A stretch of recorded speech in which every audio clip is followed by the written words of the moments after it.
How to download Panera Bread Nutrition Guide info.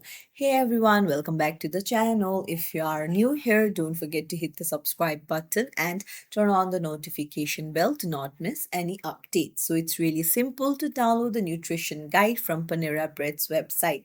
Let's get started. Open up your browser. Go to panerabread.com, then you can see menu option in the top left. Just tap on it, and then you need to head over to allergen and nutrition information.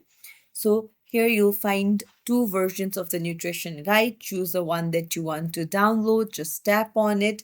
It will open up, and then you can see the download option in the top right. So just tap on it, and then you can name it anything of your choice and then hit save. And that's it. Now it has been downloaded to your files. If you found this tutorial helpful, don't forget to like the video and subscribe to our channel. Thank you for watching.